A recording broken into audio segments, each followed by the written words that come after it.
Então, ele não tá gravando isso aqui não.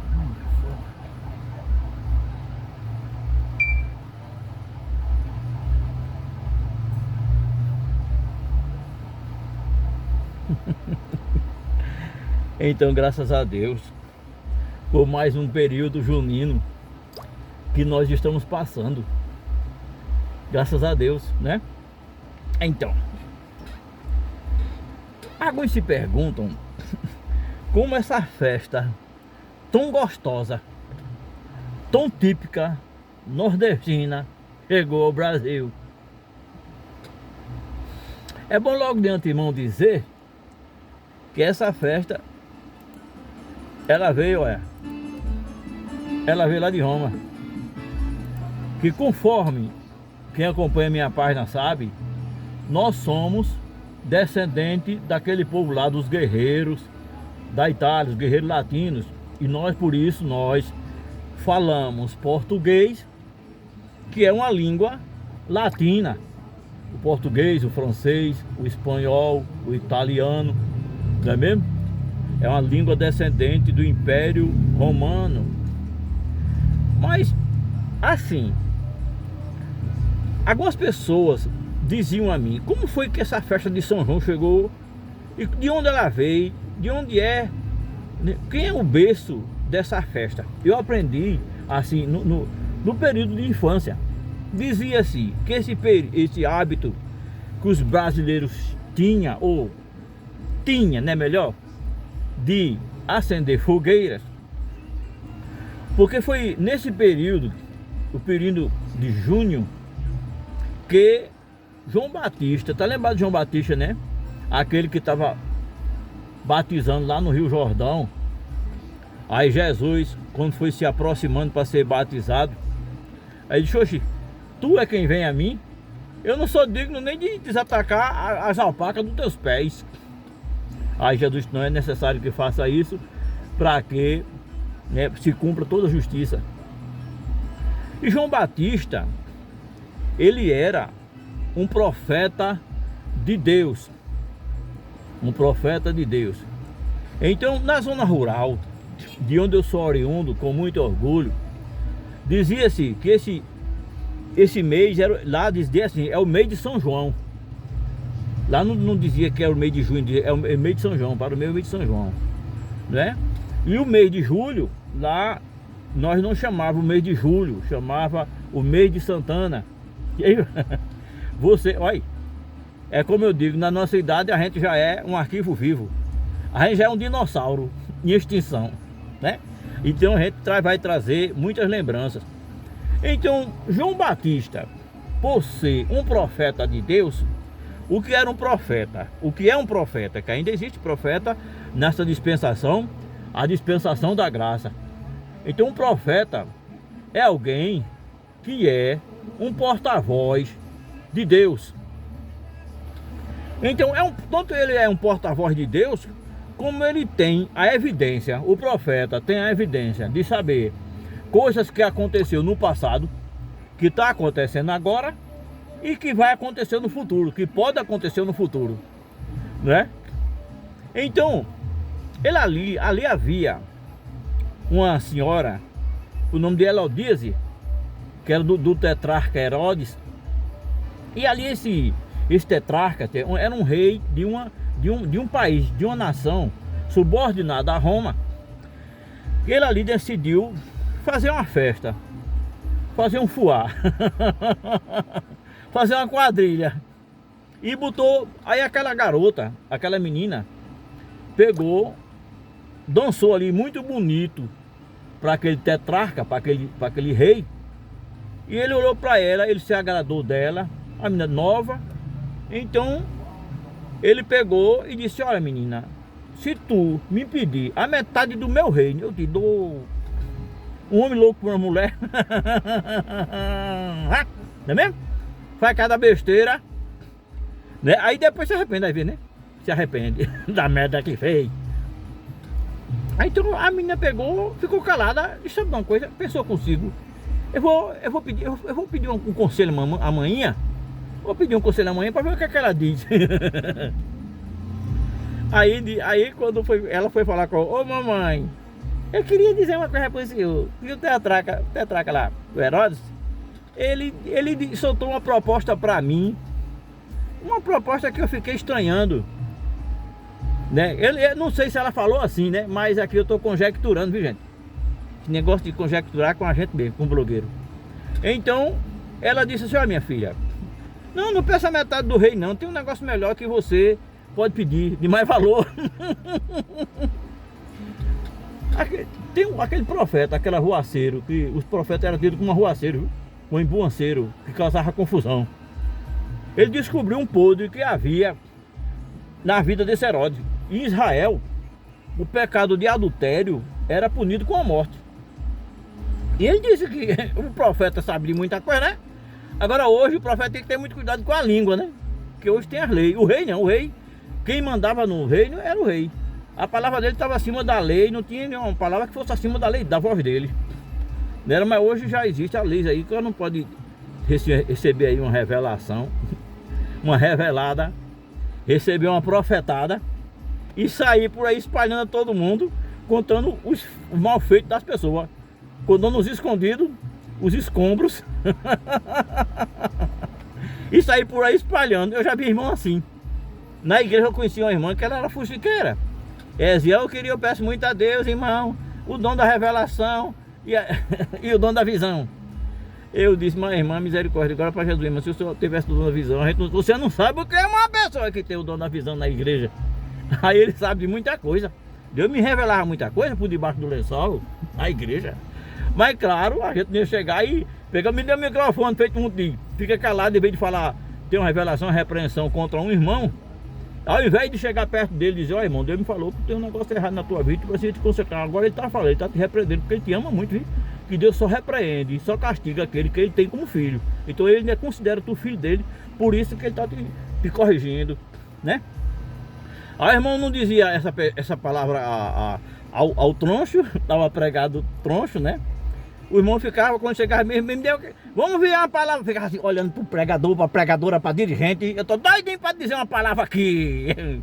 Aí nisso, a pregadora, a dirigente pegava e dava a oportunidade a ela, ó, irmão, eu quero dizer para vocês que aqui na igreja tem alguém que tá numa vida troncha e errada e Deus tem me repreendido, viu?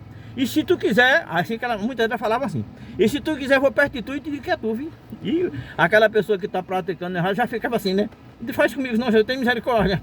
Tem misericórdia do teu céu, Jesus, eu me consertar, eu faço isso, mas não, Jesus. E Deus vai vir por misericórdia. Deus por misericórdia pegava, não ordenava que aquela pessoa chegasse perto daquele alguém, né? Principalmente a irmã estava com o microfone. Se dissesse, a igreja todinha ficar sabendo do podre do irmão. Não é mesmo?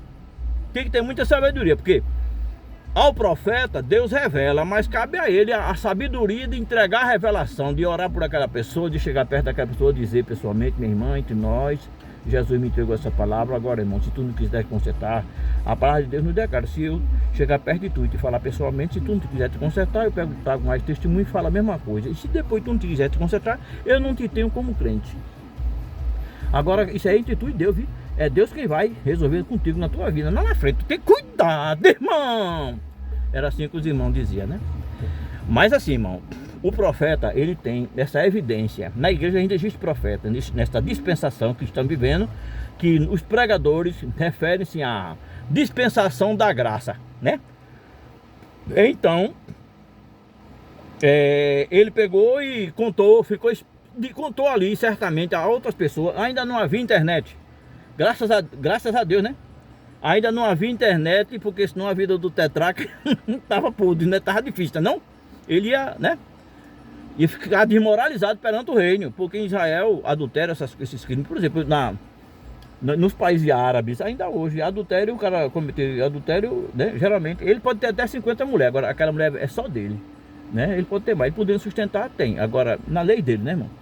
Agora, em Israel é uma coisa muito séria, é crime, é considerado. Os Estados Unidos tem. Até teve presidente que perdeu o mandato por causa que teve um caso extraconjugal, né? A coisa lá é muito séria, não é Brasil não. Né, irmão? Então eu vou dizer uma coisa a vocês. Ele começou ali a falar dos podres do rei. Aí o rei pegou, mandou os guardas, os soldados buscar ele. Bota esse homem na prisão que se deixar ele solto aí, minha vida tá acabada. Minha vida tá desmoralizada, né? Não é mesmo? Aí pronto. Quando ele tava na prisão, na cela lá, aí foi a mãe da Herodias, daquela garota, que tava com muita raiva, porque ele tava tendo um caso extraconjugal com a mãe daquela menina. Então o rei pegou, ela pegou, foi perguntar à mãe dela. Aí tu acha que a mãe dela ia querer o quê? Metade do rei? Ela era mulher do rei, ela era cunhada do rei, né? Ela era cunhada do rei. Então ela podia ser que fosse já uma das futuras imperatrizes, né? A futura rainha do reino. Mas ela não quis o reino, ela quis a cabeça de João Batista. Um pregador estava pregando, dizendo, ela escolheu a parte melhor, porque a cabeça de um profeta vale muito dinheiro. Na igreja, por exemplo, o cara quando é profeta, hoje acabou, você não estou vendo mais profeta, eu ando na rua, não chega ninguém perto de mim me dando um cajado. Irmão, vem cá, como era lá em Ponce Carvalho, ia passando na rua, irmão ia passando, ô irmão, vem cá, eu quero conversar um negócio contigo, da parte de Deus, vem cá, irmão. Agora eu tô com o irmão aqui, com coisa boa, irmão. Ué, irmão, eu não te conheço, nem sei a tua vida, mas Deus está dizendo isso aí, tu te conserta, viu? Às vezes também é de promessas, de renovação de promessas. Tu tá passando por essa prova, essa dificuldade aí. Deus sabe, porque eu não sei ninguém tu é, não sei nem teu nome, nem perguntei teu nome, mas Deus sabe a tua vida, conhece o teu escondido, né? Ele tá dizendo que vai, aquela bênção que ele prometeu há tanto tempo, te prepara. Segura aqui na minha mão, segura. Eu segurava na mão dele assim, recebi, glória para Jesus, né? Então, aquela menina, ela chegou perto do rei e disse, olha, Herodes, eu na verdade eu sou sincera contigo, eu não quero a cabeça, eu não quero a metade do teu reino não, me dá um negócio aí, eu vou querer a cabeça do João Batista numa bandeja. Puxa, somente isso aí, coisa mais fácil, né? O rei tinha um poder para fazer isso, e naquela época era muito hábito das pessoas degolar, decapitar a cabeça dos presídios, a mão do cara estava na mão daquele rei. Né? Até esse rei esse João Batista, ele tem uma história tão bonita que eu vou mencionar aqui para vocês. O rei, o profeta é terrível. O profeta, ele sofre por umas áreas, ele sofre porque ele sabe de coisas que o mundo não sabe, né? Aí ele sofre mal um pouquinho porque Deus revela a ele, né? Mas assim, quando ele estava preso, a Bíblia diz que João Batista foi o último profeta na terra, o do ministério de profeta. Quando ele estava na prisão, a Bíblia diz que ele foi o paracleto de Jesus. O paracleto, ele foi o percursor de Jesus. Foi aquele que veio preparar a terra seca para receber o Filho de Deus. Ele era filho de Isabel, uma amiga de Maria. Foi um menino que nasceu das promessas de Deus, dos planos de Deus. Mas ele já havia cumprido o seu ministério. Por quê? Ele já havia cumprido o seu ministério, já havia preparado. Ele tá na beira do Rio Jordão. Ele disse, quem é você, rapaz, que acha que vai se escapar da ilha futura que ia virar de rir sobre vocês? Ele não era um homem normal, porque a Bíblia diz que ele andava com... A roupa dele era feita de couro de camelo e comia gafanhoto com mel de abelha. Que comida, né, irmão? Para nós hoje. Para andar pelo deserto e pregar a palavra de Deus. E ele tinha um profeta de Deus. Ele tem um problema com ele. Um homem que tem visão de Deus, chamada de Deus. Ele tem um problema. Aí às vezes ele diz assim, mas Senhor, será que a chamada, será que o mistério que tu tinha na minha vida, será que eu já cumpri? Porque ele estando na prisão, ele tinha essa indagação. Ele tinha essa dúvida. Meu Deus, será que eu cumpri a chamada que tinhas na minha vida? Ou está faltando fazer alguma coisa? Porque o profeta, ele sabia, ele tinha premonição que ele ia morrer, que dali ele não escapava. E por essa causa, se Deus quisesse tirar ele dali, isso não era nada, Deus tirava. Mas ele tinha essa dúvida. O que eu vou fazer? Será que eu cumpri? Aí ele pegou 2 discípulos dele, 2 emissários dele. Aí mandou a Jesus. Aí mandou dizer, Jesus, que naquela época o povo judeu chamava Yoshua Hamashia, Jesus Cristo Messias, o Hamashia. Me respondes aí, tu eras aqueles que havia de vir, anunciado pelos... Estou conjecturando aqui, viu? Anunciado pelos profetas da nossa nação. Era tu, Senhor, que nós... Era tu que haveria de vir, que foi profetizado, foi procrastinado por toda essa geração de homens de Deus? Ou havereis de esperar outro?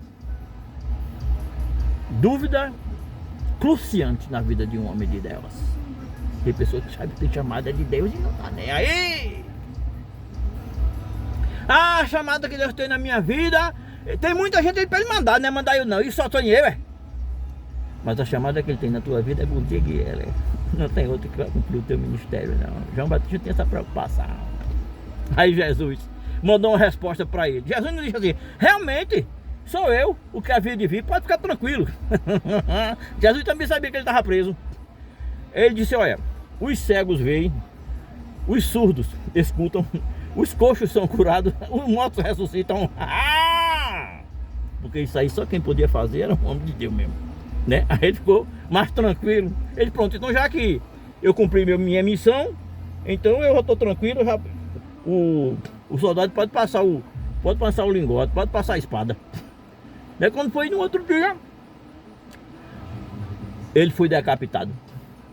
Ele sendo decapitado, certamente à noite, né? A Bíblia não declara concernente a isso, porque a Bíblia é clara no segmento da história. Ela não fica debulhando para poder chegar lá com arrudeio, não, ela vai ao tema.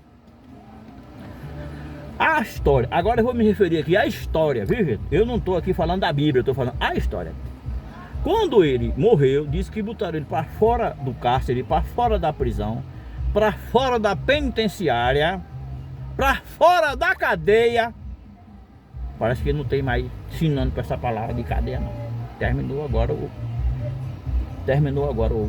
né? O cabedalho. Terminou agora o vocabulário. Nisso, as pessoas não têm um hábito, gente, de não deixar os mortos no escuro.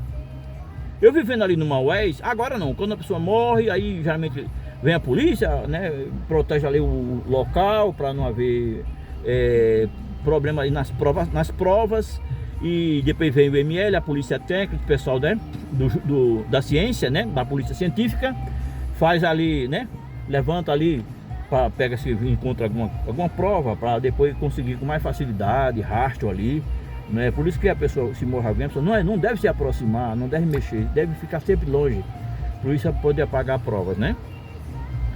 Então, quando colocaram ele ali, para não deixar o cadáver de João Batista ali, né, e a cabeça dele ali naquele lugar, aí as pessoas fizeram umas fogueiras para o corpo dele não ficar no escuro. E aí isso aí não é Bíblia, isso aí é história, como eu, blogueiro Sebastião, aprendi na minha terra infância, na história. Então, aí essa história prosseguiu desse hábito de se acender fogueira, e os romanos ali ocuparam a Península Ibérica, ali uma área de Portugal, onde fica a França, fica a Espanha, né? E Portugal descobriu o Brasil, né? E aqui os portugueses foi quem colonizou o Brasil, então trouxe esse hábito de acender fogueira. Então quando chega aqui o Brasil, no período junino, onde eles acendiam fogueiras em homenagem a alguns santos, né? Por exemplo, em homenagem a alguns santos, chegou aqui nesse período, o período de Junes, que era o mês lá da Itália, de Roma. Nesse período junino chegou o período aqui. Quando chegaram aqui o Brasil, havia o que aqui, né? Havia já o milho, porque lá o milho é da América aqui, é da América, né?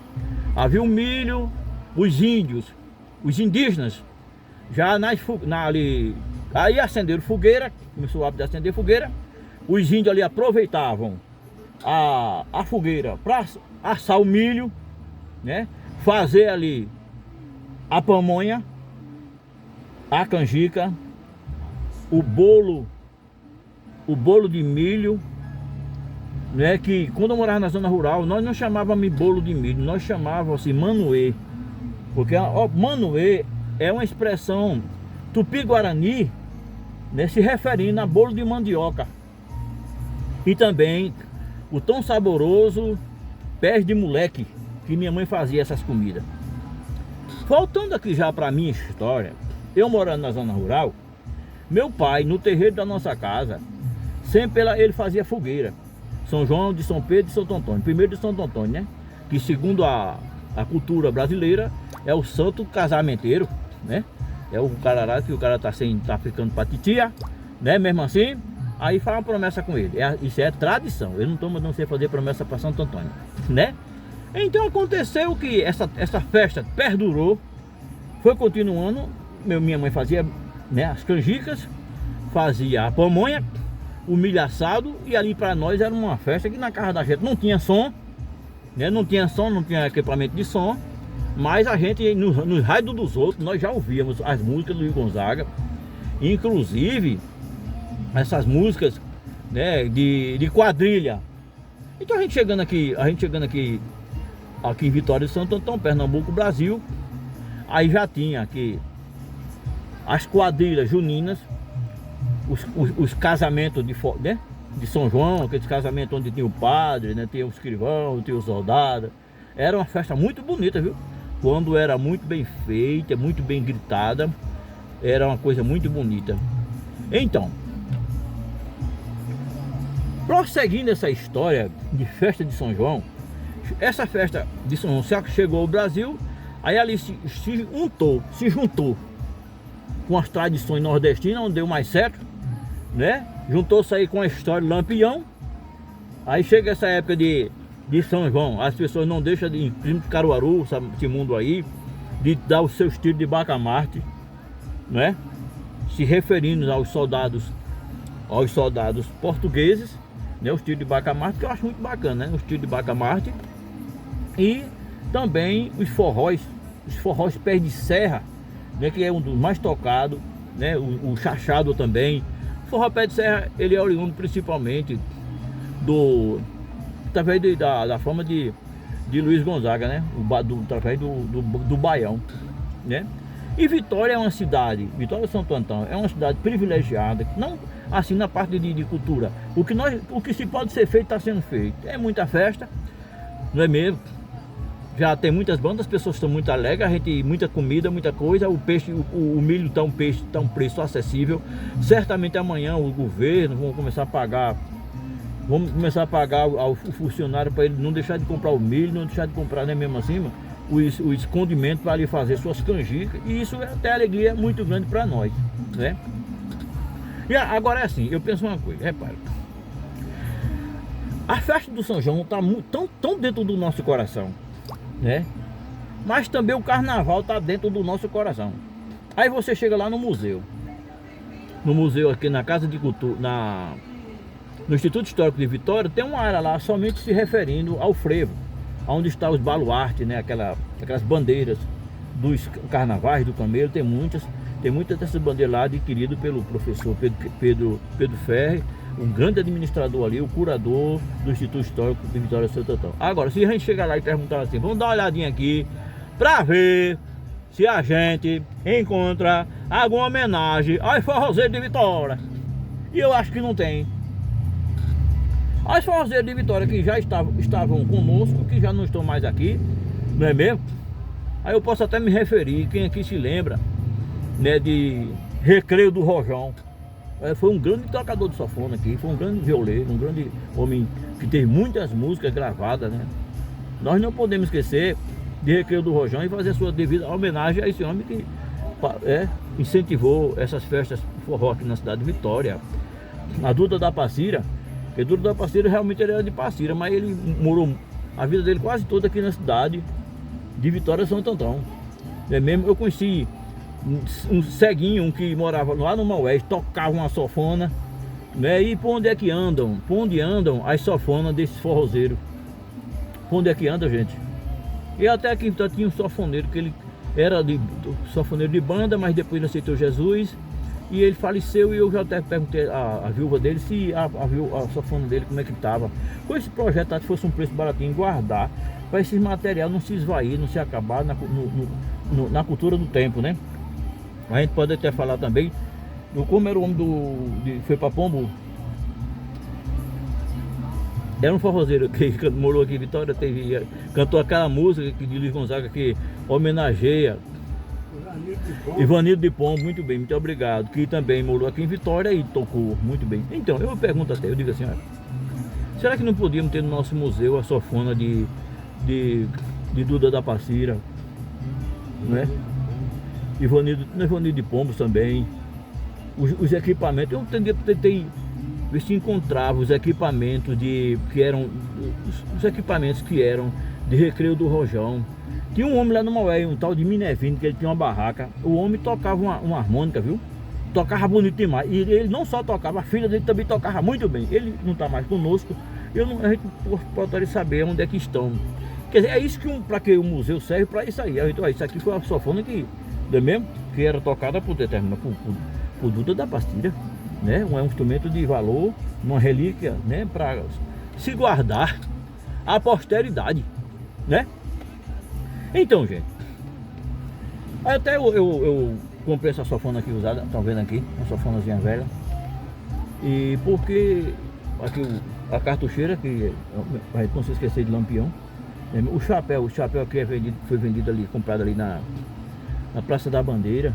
Já faz uns 2 anos que eu comprei esse chapéu aqui. Aí eu disse a um amigo meu, eu tenho que fazer um vídeo e mostrar esse chapéu, porque não vai.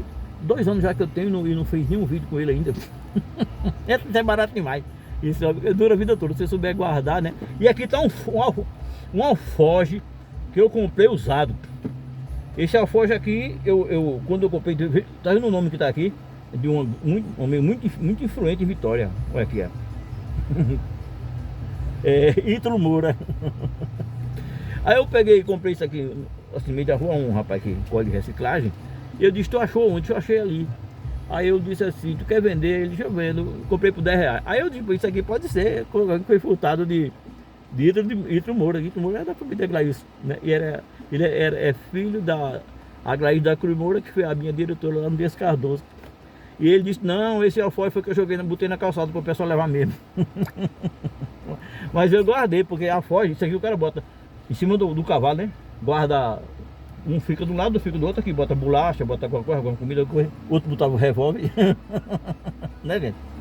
Mas isso aí, tudo faz parte da nossa cultura, a cultura mais que está impregnada no coração do nordestino, onde a gente se apresenta. Passou um amigo aqui em frente à minha casa hoje, ele era funcionário da prefeitura, ele passou no carro e tava com um chapéu de couro. Só para aí, um chapéu de couro. Porque quando você usa aí o chapéu de couro, você está querendo dizer que você se orgulha da cultura nordestina, você se orgulha de ser nordestino, de valorizar essa cultura. Alguém vai ter, mas irmão Sebastião, tu é evangélico. Sim, eu sou evangélico, graças a Deus, mas isso faz parte da minha cultura, da cultura do Nordeste, faz parte da cultura nossa e a gente não pode se desvincular, a gente não pode sair, porque isso aí está dentro de nós, não é mesmo assim? Então, e a gente, o Luiz Gonzaga, eu estava até tocando ainda agora a música do Luiz Gonzaga aqui, mas o negócio saiu saiu da agulha aqui, as músicas das quadrilhas de Luiz Gonzaga, né? Então, gente, tchau pra vocês, até mais, permitindo Deus, tchau!